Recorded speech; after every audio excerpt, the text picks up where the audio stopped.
میرے پاکستانیوں، کل ڈاکٹر یاسمین جو کور کمانڈر کے اوپر حملہ ہوا تھا، جو گھر جلایا گیا تھا، اس کیس میں بری ہو گئی ہیں۔ عدالت نے ان کو بے قصور قرار دے دیا گیا ہے۔ اب ڈاکٹر یاسمین ہماری سینٹرل پنجاب کی پریزیڈنٹ ہیں۔ سینٹرل پنجاب کی پریزیڈنٹ جب بری ہو جاتی ہیں تو اس کا مطلب کہ یہ پارٹی پالیسی نہیں تھی، یہ جو جلائے گئے ہیں، وہ جو گھر جلایا گیا اور جدھر بھی 3-4 جگہ اور جو جگہ جلائی گئی ہیں، یہ پارٹی پالیسی نہیں تھی، کیونکہ ڈاکٹر یاسمین تو پریزیڈنٹ ہوتے ہوئے انہوں نے پارٹی پالیسی بتانی تھی نا کیا ہے۔ تو جب وہ بری ہو گئی اور وہ ان کی ویڈیو چل رہی ہے، یوٹیوب پہ چلے جائیں، وہ بار بار کہہ رہی ہیں کہ آپ نے اندر نہیں جانا، لاؤڈ سپیکر پہ کہہ رہی ہیں اندر نہیں جانا۔ تو اس سے اب آگے سوالات اٹھ جاتے ہیں کہ کیا یہ جو لوگوں کو اندر ڈالا گیا، 10,000 سے زیادہ لوگ جیلوں میں ہیں، کیا یہ ایک پری پلان ایک منصوبہ بنا ہوا تھا کہ اس کی آڑ لے کے یہ جو کور کمانڈر کا گھر ہے اور یہ جو اور جگہوں پہ آگے لگی ہیں، ان کی آڑ لے کے ساری پارٹی کو بین کرنا تھا؟ ساری پارٹی کے اوپر جس طرح کا اس وقت ظلم و تشدد کیا جا رہا ہے، کیا یہ پہلے سے پلان تھا؟ اب تو یہ سامنے آ رہا ہے، یہ تو اب واضح ہو گیا ہے کہ اس کا مطلب کہ جو بھی کوئی کر رہا تھا وہ پارٹی پالیسی نہیں تھی، نہیں تو ڈاکٹر یاسمین بری نہ ہوتی۔ اور میرا 27 سال کی پولیٹکس میں چیلنج کرتا ہوں کہ کہیں بھی آپ جا کے مجھے یہ بتا دیں کہ میں نے کہا ہو کہ قانون سے باہر جانا ہے۔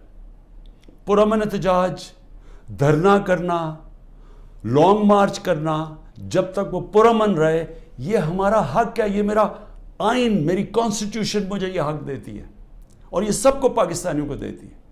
3 لانگ مارچز ہمارے خلاف کی گئی، 3۔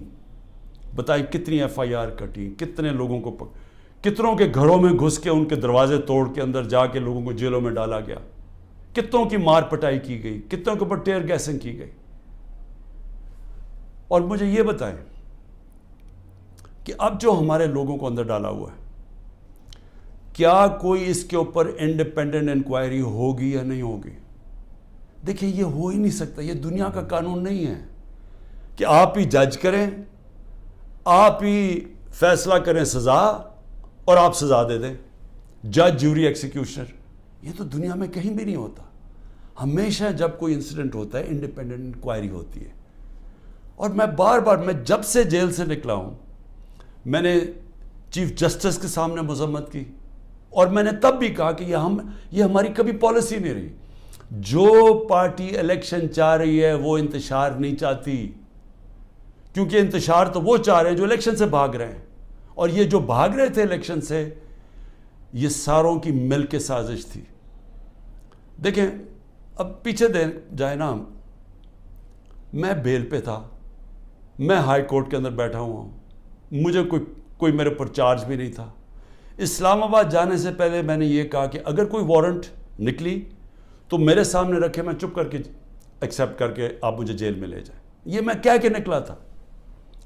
پھر کیا ضرورت تھی کہ اتنا بڑا ایک کمانڈو سٹائل حملہ ہوتا ہے، شیشے توڑتے ہیں، لوگوں کو ڈنڈے مارتے ہیں، جس طرح کے وہ بیچارے وہاں کام کرنے والے جو رجسٹری آفس میں تھے ان کو ماریں پڑتی ہیں، کمپیوٹر توڑ دیتے ہیں، شیشے توڑ دیتے ہیں، اور مجھے ایک دہشت گرد کی طرح پکڑ کے لے کے جاتے ہیں، جو ساری دنیا میں وہ چلی جاتی ہیں تصویریں۔ تو اس کا بعد تو رد عمل آنا تھا۔ تو اب میں یہ سوچ رہا ہوں کہ کیا یہ جان کے کیا گیا تھا؟ کیونکہ مجھے آرام سے بھی پکڑ سکتے تھے، مجھے پولیس بھی پکڑ سکتی تھی، میں ہائی کورٹ سے باہر نکلتا تب بھی پکڑ سکتے تھے، میرے ساتھ تو کوئی لوگ ہی نہیں تھے۔ تو کیا وہ سارا کچھ کرنا، وہ مار دھاڑ کرنا، کیا یہ منصوبے کا حصہ تھا؟ اور یقین کریں، جیسے ہی میں اندر گاڑی کے بیٹھا ہوں، جب انہوں پکڑ کے لے کے گئے، بڑی میرے سے تمیز سے باتیں ہوئی، کوئی میرے سے برا سلوک نہیں ہوا، وہاں سے لے کے نیب میں۔ تو کیا یہ دکھانے کے لیے سب کچھ تھا جس کا رد عمل آیا، اور وہ پہلے سے پلان کیا ہوا تھا یہ جو سب کچھ ہوا ہے؟ میں پھر سے کہتا ہوں کہ اگر سچ پہ پہنچنا ہے تو وہ صرف ایک طرح کہ ایک انڈیپینڈنٹ انکوائری کی جائے. اور یہ جو ہوا ہے ڈاکٹر یاسمین کی جو بری کیا گیا, اور وہ ہونا ہی تھا انہوں نے بری, کیونکہ ان کی تو ویڈیو چل رہی تھی کہتے کہ اندر نہیں جانا آپ نے, اور روک رہی تھی لوگوں کو, تو اس سے تو بری ہونا تھا. لیکن یہ ہماری پریزیڈنٹ تھی سینٹرل پنجاب کی, سارا سینٹرل پنجاب ان کے نیچے تھا, تو جو بھی انہوں نے بولنا تھا وہ ہماری پالیسی تھی. تو ایک تو میں یہ آج کہنا چاہتا تھا کہ یہ ایک ایسی چیز ہوئی ہے جو سب کو, جو ہمارے اوپر ساروں کو غدار بنا دیا, فوج کے دشمن بنا دیے, یہ سب کو آپ سوال پوچھنا چاہیے کہ اس کے پیچھے کون تھا. دوسری چیز, میں اپنے کارکنوں کی اب بات کرنا چاہتا ہوں, کیونکہ میرے پاس اب جو نکل کے آئے ہیں کارکن, ابھی میں باہر, میرے ایک کارکن جس کو 17 دن جیل میں رکھا ہے وہ واپس آیا, سارے ایک ہی کہانی سنا رہے ہیں. اتنے زیادہ لوگ ہیں, جیل چھوٹا ہے, سب کو وہاں بند کیا ہوا ہے, یعنی وہ جیل میں گنجائش ہی نہیں ہے جو جیلوں میں جتنے زیادہ لوگوں کو انہوں نے بند کیا ہوا ہے. کس حالات میں وہ رہ رہے ہیں, کس طرح گندگی ہے وہاں, کھانا ان کو دیا نہیں جاتا, 2 دن کہتا ہم نے روزے رکھے ہیں, کھانا ہی نہیں تھا.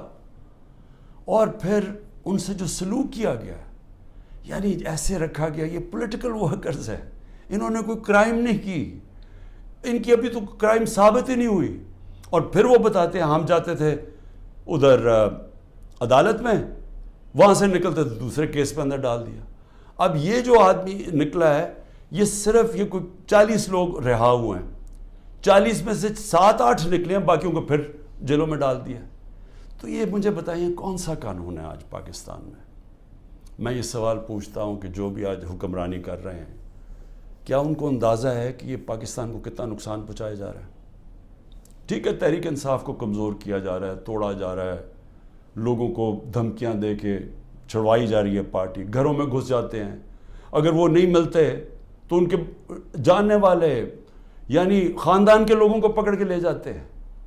اگر وہاں کوئی گھر میں کوئی نہیں ہے تو ان کے پھر جو رشتہ دار کہیں رہ رہے ہیں, بہنیں رہ رہی ہیں, ان کے اوپر پیچھے پڑ جاتے ہیں, ان کو اٹھا کے لے جاتے ہیں. پھر بزنسز تباہ کر رہے ہیں, جو حماد اظہر کی فیکٹری بند کر دی ہے, اور بھی میں سب کا بتاؤں کہ جن کے ہمارے جن کے کاروبار تھے, کاروبار بند کر دیے. عاطف خان کا کاروبار 100 سے زیادہ لوگ وہاں کام کرتے تھے, وہ بند کر دیا. وہ ایکسپورٹ کرتے تھے چیزیں, وہ رہ گئی بیچ میں. تو یہ جو کیا جا رہا ہے, میں پھر سے یہ سوال پوچھتا ہوں کہ ہم پہنچ جا کدھر رہے ہیں, یعنی اس سے اچیو کیا ہوگا؟ تحریک انصاف کمزور ہو گئی, تحریک انصاف اتنی کمزور ہوگی کہ وہ الیکشن لڑنے کے قابل نہیں ہوگی. ملٹری کورٹس سیٹ اپ کیے ہیں ایک ہی وجہ سے کہ میرے کوئی بھی کیس کے اندر مجھے سزا نہیں ہو سکتی, سارے میں نے وکیلوں کے ساتھ سارے بوگس کیسز ہیں, تو آخر میں ملٹری کورٹ میں سزا دیں گے. یہ کھولے اس لیے کہ عمران خان کو سزا دی, چلیں جی میں جیل میں چلا گیا. اب آگے چلیں گے, اس کے بعد کیا ہوگا؟ اس کے بعد پوچھنے کی بات یہ کہ کیا پاکستان جو تیزی سے اس دلدل میں پھنستا جا رہا ہے, اس سے نکل جائے گا؟ کیا ہماری معیشت جو اس وقت کبھی اتنے برے حالات میں نہیں تھے جو آج ہے, کیا یہ جو مہنگائی پاکستان کی تاریخ میں سب سے زیادہ 12.4% تھی جب ہم اقتدار میں تھے 1 سال پہلے, آج وہ 38% پہ پہنچ گئی ہے. یعنی لوگوں کو تنخواہ دار طبقے کے لیے اب وہ عذاب آ گیا ہے, اور آتا جائے گا. بجلی کے بل نہیں دیے جائیں گے ان سے, ان کو گھر میں جو کھانے پینے کی چیزیں ہیں جس کو سینسٹیو پرائس انڈیکس ہے, یہ 38% ہے, وہ 45% پہ پہنچا ہوا ہے.